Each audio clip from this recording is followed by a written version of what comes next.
Olá, sejam todas e todos bem-vindos a mais um episódio do MagmaCast. O MagmaCast é um podcast criado durante o primeiro semestre de 2020. Ele nasceu relacionado à disciplina de petroígnia do curso de Geologia da Universidade Estadual de Campinas, a Unicamp. Eu sou Daniel Martins, geólogo e aluno de doutorado do Instituto de Geociências. E hoje eu estou aqui com um time maravilhoso que vocês já vão conhecer e a gente vai bater um papo geológico sobre montanhas nos continentes. Espero que todos tenham um agradável passeio pelos pontos mais altos do mundo e as montanhas mais extensas que existem no planeta. E talvez algumas que já nem existam mais. Olá, eu sou Beatriz Moral, estudante de Geologia no Instituto de Geociências da Unicamp e curso o 5º semestre no ano de 2020. Eu sou Paulo Alves de Melo Neto e também estudo Geologia na Unicamp e sou da mesma turma que a Bia. Para esse episódio, teremos como convidado especial o professor Marco Antônio Delinardo da Silva. O Marco é professor da Universidade Federal de Uberlândia, a UFO, no campus Monte Carmelo, em Minas Gerais. Professor, seja bem-vindo ao MagmaCast. Fique à vontade para se apresentar e contar um pouco para a gente sobre a sua formação e área de pesquisa. Olá a todos que estão nos escutando. Me chamo Marco Antônio. Eu estudei também na Unicamp, me formei na Unicamp, fiz a graduação, mestrado e doutorado. Desde a minha iniciação científica, eu venho trabalhando na região lá de Carajás, em especial com as rochas de alto grau metamórfico que ocorrem no embasamento lá da província Carajás. Eu trabalhei aí com a professora Lena Monteiro, que era professora na Unicamp, agora é professora na USP, durante todo essa minha formação acadêmica, sempre trabalhei com ela. E essas rochas de alto grau que a gente encontra lá na região de Carajás são rochas que eu até sou um pouco suspeito para falar, porque eu sou bastante fascinado por elas, que são migmatitos, granolitos. Eu acho que são rochas que têm algo muito interessante a contar, em especial sobre orógenos, sobre o tema do episódio de hoje. Nessa linha de pesquisa, a ideia é entender quais, por meio dessas rochas, entender um pouco do cenário geodinâmico dos ambientes onde elas ocorrem. Eu me dediquei a isso no doutorado e continuo me dedicando a essa área agora como professor aqui na UFO.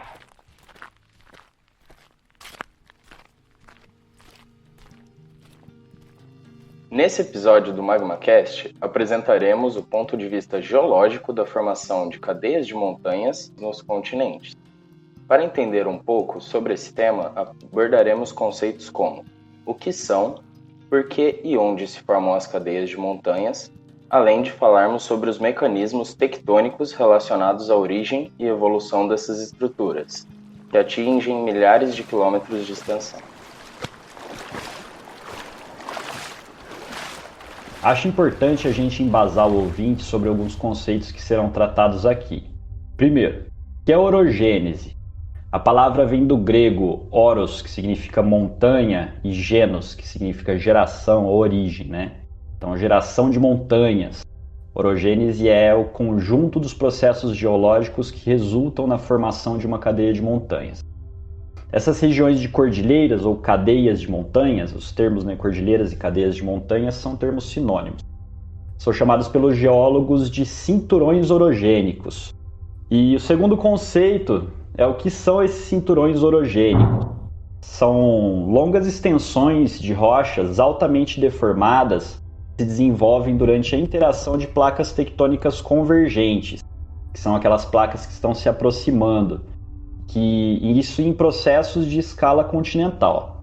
A construção de um cinturão orogênico ou orogênese ocorre nas margens de placas convergentes e envolve o encurtamento horizontal da placa, o espessamento crustal, então você tem o espessamento na vertical, e o soerguimento topográfico, a formação do relevo aí de montanhas.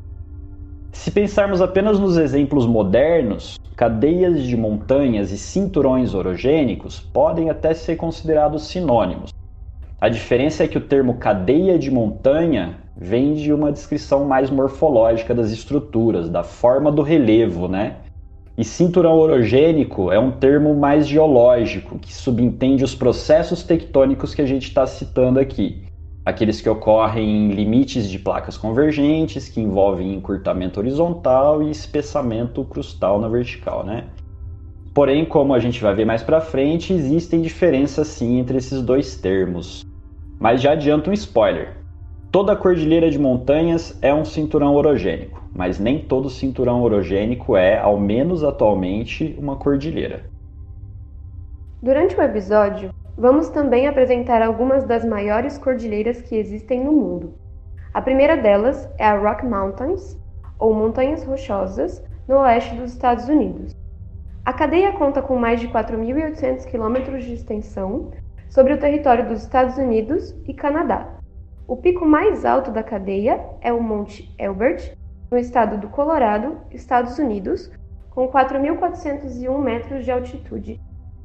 Ainda nas Américas, aqui, mais próximo a nós, existe a Cordilheira dos Andes, localizada na parte oeste da América do Sul, e ela se estende desde a Venezuela, passando pela Colômbia, Equador, Peru, Bolívia, Argentina e Chile, e chega até a Patagônia. Essa é a maior cadeia de montanhas do mundo em comprimento, com cerca de 8.000 quilômetros de extensão, atravessando todo o continente sul-americano.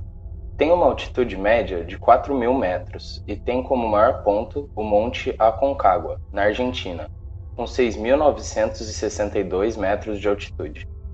Professor, você pode explicar um pouco para a gente sobre o processo de formação de cinturões orogênicos? E aproveitando a deixa, se você olha um mapa de relevo das Américas, é clara a percepção de que as Montanhas Rochosas e a Cordilheira dos Andes estão alinhadas paralelas à costa oeste das Américas. Isso indica que elas têm alguma origem em comum? Paulo, é uma pergunta bastante interessante essa que você me faz, né? Para começar a responder a sua pergunta, eu vou fazer da seguinte forma. Vamos primeiramente entender, né? Qual é a classificação desses tipos de orógeno, né? Então, como o Daniel colocou, né, agora há pouco, então as montanhas, elas são, né, na geologia, chamadas de orógenos, né? Nesse sentido, a gente tem pelo menos 3 tipos de orógeno, né? Então, temos um orógeno que é o orógeno acrecionário, o orógeno colisional e o orógeno intracontinental ou intracratônico. Aí, eu queria falar um pouco, então, sobre os processos em cada um desses orógenos. O processo de formação, né, desses cinturões, ele varia um pouquinho, né? Bom, no caso de um orógeno acrecionário, a gente tem a convergência, né, de uma litosfera oceânica e uma litosfera continental. Como a gente sabe, há um contraste, né, entre a densidade dessas duas litosferas, né? E esse contraste está relacionado com a flutuabilidade, que é basicamente você pensar, né, no material boiando, né, sobre algum fluido, né? Bom, esse alto contraste de densidade leva ao processo que a gente conhece como subducção, em que a placa, né, ou a litosfera, que é mais densa, ela mergulha em direção ao manto sob a placa que é menos densa, tá? Que seria, no caso, né, aí a litosfera continental. Então, esse é um processo que está relacionado aí aos orógenos, né, acrecionários. E aí, será que só a subducção em si, né, resulta no desenvolvimento desse orógeno, dessa cadeia de montanha? Olhando, né, do ponto de vista de tectônica, não. É preciso que esse processo determine uma compressão na litosfera continental. Ou seja, então, esse mergulho da placa em direção ao manto, ele precisa fazer com que a litosfera continental seja comprimida de alguma forma. E eu peguei, né, me preparando aqui para falar sobre esse tema no episódio, esse estudo do Yannis, do Sembrano, que saiu no Journal of Geophysical Research, que ele estuda, né, exatamente ao longo dos Andes, e ele entende que a deformação na placa continental ela está relacionada à alta taxa de convergência da nossa placa sul-americana em relação aí à placa de Nazca, que está entrando por baixo da placa sul-americana. Outro dado interessante que ele discute, né, em relação à deformação na placa continental, na litosfera continental, é a resistência, né, que a litosfera oceânica ela sofre ao mergulhar no manto. Isso está relacionado com o que ele chama de um acoplamento, né? É como se essas duas, né, litosferas, naquele ponto que a gente conhece como a trincheira, que é onde exatamente você tem a interface, conhecida também como a zona de Benioff, onde se concentram, né, os sismos, né, e os terremotos. Nesse ponto há um grande acoplamento em algumas porções do orógeno. A força desse acoplamento determina a deformação na crosta ou na litosfera ali, continental. E aí a relação que eles entendem por meio desse estudo é de que quando a placa é mais antiga e fria, densa, essa superfície, essa zona de Benioff, ela tem uma maior viscosidade. Há uma maior resistência para a placa subductar. E isso transfere muita energia para a litosfera continental. Ou seja, isso é um ponto. Outra questão que é importante também é a própria estrutura e reologia da litosfera continental, né? E essas características vão determinar como que a crosta vai ser deformada, né? Se a deformação ela vai ser mais superficial ou se ela vai afetar tanto a cobertura dessa crosta quanto o embasamento. Aí existem dois termos, thin-skinned e o thick-skinned tectonics. Ou uma tectônica que é pelicular, né, que afeta mais essa camada superficial, que são também conhecidos como cinturões, né, de dobramento e empurrão, que vão fazendo com que a crosta, né, fique empilhada, e nesse sentido você tem a edificação do orógeno, né? Ou isso ocorre aí por uma deformação que afeta inclusive o embasamento. Então você vai deformando essa região, empilhando, né? E essas falhas, né, vão cruzando inclusive o embasamento dessa litosfera continental. Falamos um pouco dos orógenos, né, acrecionários em relação aos processos, né, dos orógenos colisionais. O que conta bastante, né, na edificação desses orógenos é o histórico pré-colisional das placas envolvidas. Então, como vocês devem imaginar, antes da colisão acontecer, o processo, né, de subducção certamente estava ocorrendo. Então, aqui usando como exemplo, né, a Euroásia, né, a gente vai falar um pouco dos Himalaias também, né, aquela região passou por sucessivos eventos de subducção, com magmatismo, terrenos foram colados ali naquela margem da Euroásia, já houve, né, um espessamento crustal, existem uma série de, como houveram a colagem de terrenos, você tem uma série de zonas de sutura, né, presença de muito material de origem sedimentar ali, e essa região ela colide com um escudo pré-cambriano bastante rígido, né, bastante resistente. Então são duas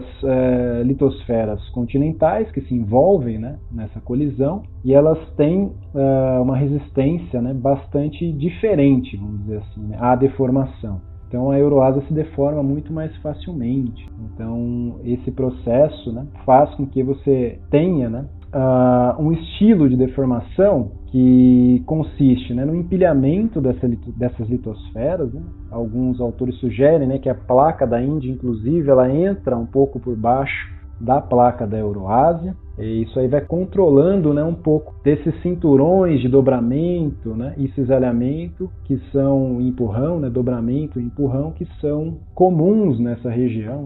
E outro fenômeno que é bastante comum é o escape, né, de terrenos, né? Então, a Índia, como um bloco rígido, ela vai se encaixando dentro da Euroásia e vai moldando a geometria desse orógeno, mas, além disso, há esse escape de material